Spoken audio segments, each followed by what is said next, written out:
Hello anime lovers, स्वागत है आप सभी का एक और नए एपिसोड पर। और आज हम जानेंगे इसकी आगे की कहानी को बिना किसी देरी के। लिन फैन को उस पूरी महल की नक्शा मिल चुका था जिससे वो बाहर निकल सकता था।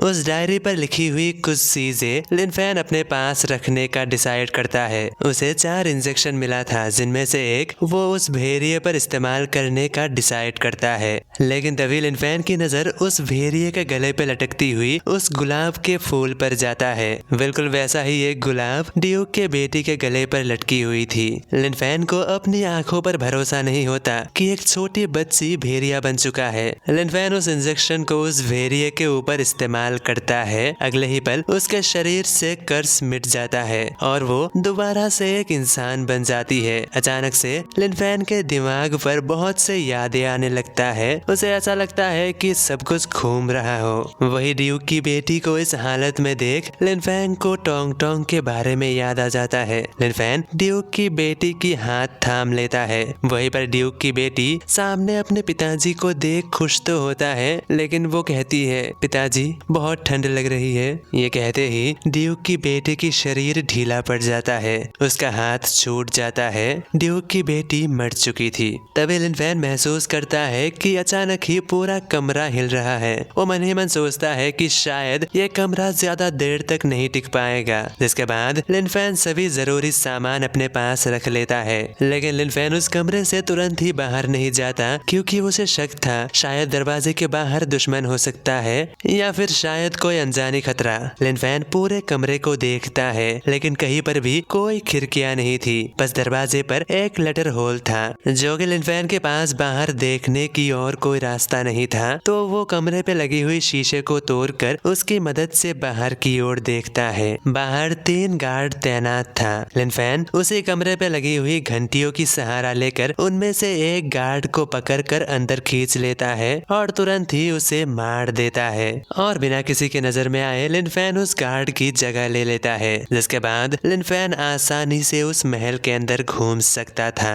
कुछ समय घूमने के बाद लिन फैन की नजर कुछ लोगों पर पड़ता है जो कि सभी लोग एक कमरे के अंदर इकट्ठा हो रहा था। उन्हें देखकर लिन फैन को याद आता है कि ये मीटिंग हॉल है। लिन फैन उन लोगों के साथ घुल मिलकर आसानी से उस कमरे के अंदर चला जाता है। वहीं पर एक औरत भाषण दे रही थी। वो कहती है, इस देश की सबसे बड़ी डीमन हंटर फैमिली की अंत के साथ शुरुआत होगी हमारी फैमिली की। वो बताती है कि रासेल फैमिली के रिसोर्सेस के साथ वो लोग कामयाब हो चुके हैं इंसानों को कैटलिस्ट बनाने में। जल्द ही हमारे पास एक बड़ी आर्मी होगी जिससे हम सभी दुश्मनों को हरा देंगे। उस औरत की भाषण को सुन सभी वैम्पायर उसकी जयकारे लगाने लगता है। वहीं पर एक बूढ़ा शख्स अपने लीडर के पास आकर कहता है, महारानी टेस्ट सब्जेक्ट की पहली बैच तैयार है, लेकिन एक दिक्कत है, वो लोग अभी भी इवॉल्व हो रहा है और इसके बावजूद भी वो सभी लोग आउट ऑफ कंट्रोल है। क्या हमें उन्हें मार देना चाहिए? उसकी बात सुनकर लीडर मना कर देती है और अभी के लिए बस उन्हें ऑब्जर्व करने को कहता है।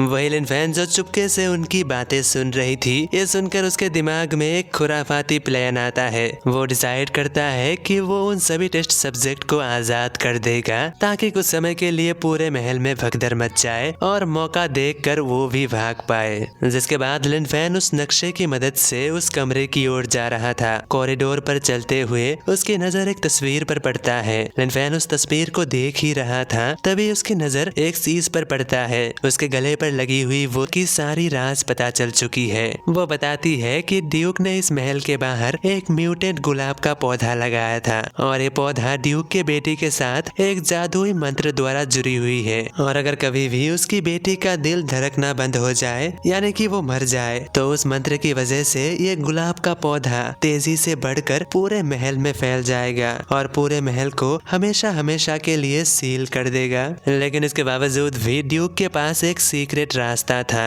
जो बाहर की ओर जाता है जहां फाउंडर लिन फैन को रास्ता दिखाती है। लेकिन तभी लिन फैन पीछे से उसकी हाथ पकड़ लेता है और उसके हाथ पर वही इंजेक्शन लगा देता है।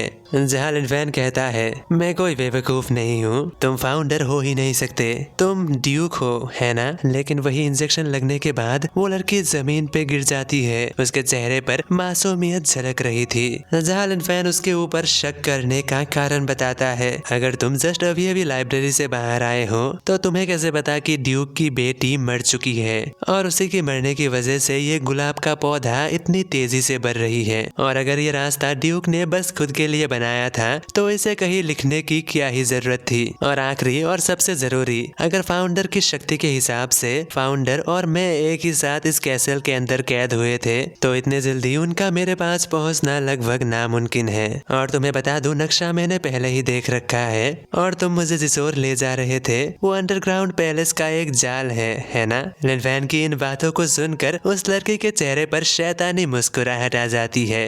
वो कहती है, अरे यार तुमने सारा मजा किरकिरा कर दिया।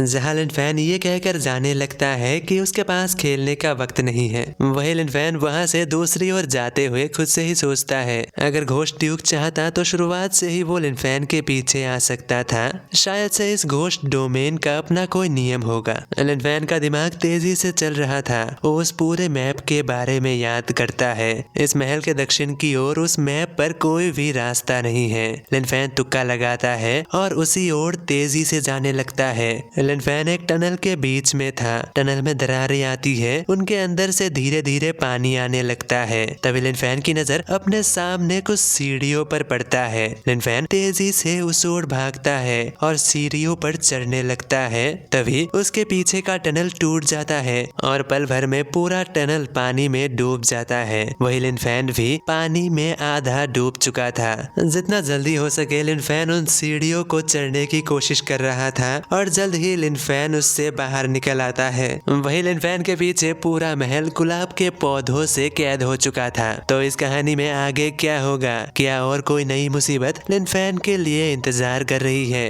क्या लिनफेन इस डोमेन के अंदर से बाहर निकल पाएगा? और फाउंडर इस वक्त कहाँ पर है? तो इसी के साथ आज की एपिसोड यहीं पे समाप्त होती है। मिलते हैं किसी और वीडियो के साथ, तब तक के लिए बाय बाय।